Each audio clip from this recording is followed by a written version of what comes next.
Now to weigh in is Democratic strategist Kevin Walling and GOP strategist Quill Robinson. Gentlemen, welcome. Thanks, Mike. Mike, good to be with you. Kevin, what about the potential political fallout, since this is a political panel, with this crisis in Ukraine?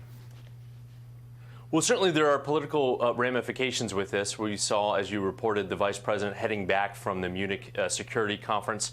She's on Air Force Two flying home, and I think did a very good job, both through a national security lens and a political lens, of really laying out the ramifications of a Russian invasion that seems imminent.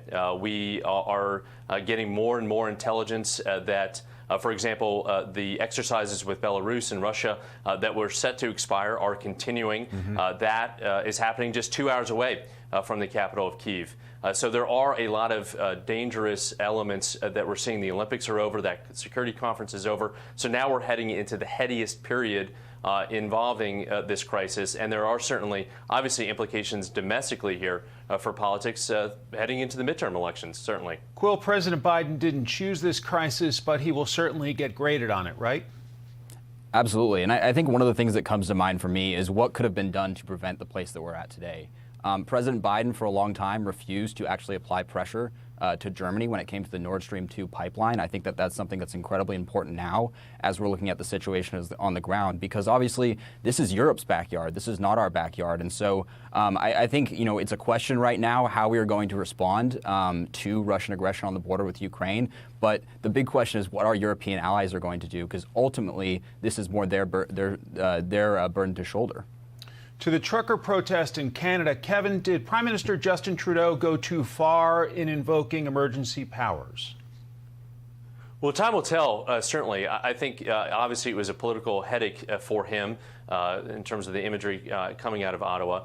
But certainly, I think there are now implications here, again, domestically, with the potential trucker convoys here in the United States. So that will play out in the coming days and weeks in the lead up to the March 1st State of the Union. There's some implications that might be headed to Washington, D.C. So what happened in Canada might not necessarily stay in Canada.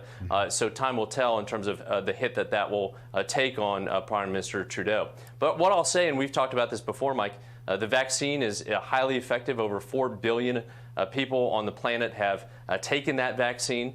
So we know that the only way we're going to get out of this current crisis, especially with the Omicron variant, is through vaccinations. Quill, how do you grade the Prime Minister, and what about concerns of a similar protest shutting down Washington?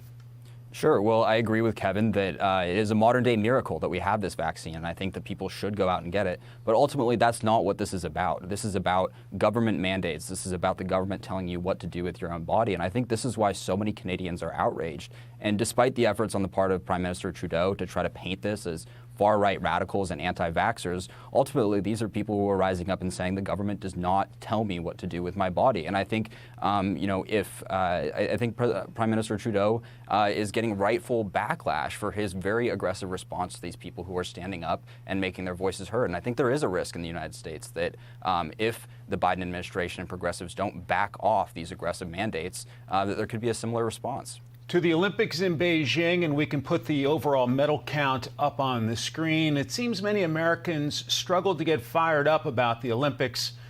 Kevin, how do you assess Beijing 2022?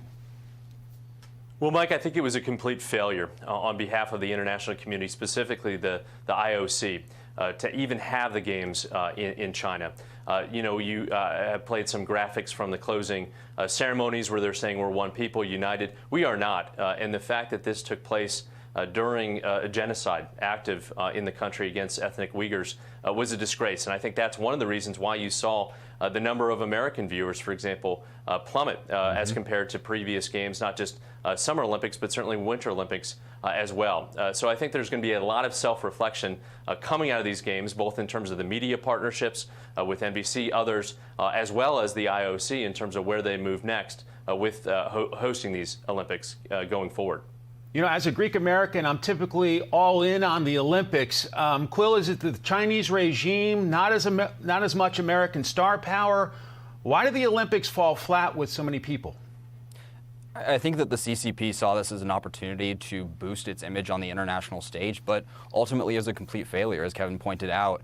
This was record low viewership. And I think, the reason for this is that despite all of their efforts to, and all the pomp and circumstance around the Olympics, what really shone through was the fact that China is committing a genocide right now against ethnic Uyghurs, and it's also the #1 polluter in the world, really driving climate change. And I don't think that sports could break through that. And so I think that ultimately, the Chinese are #1 when it comes to human rights abuses. They're #1 when it comes to destroying the environment. But when it comes to the Olympics, this was a failure, and the people of the world saw right through it.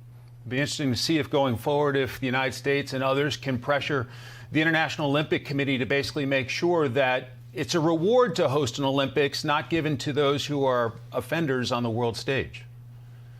Let's bring it back to Greece to honor you, Mike. All right, gentlemen, that's great. Thank you so much. Have a wonderful day. Great to have your perspective. Thanks, Mike. Happy President's Day weekend.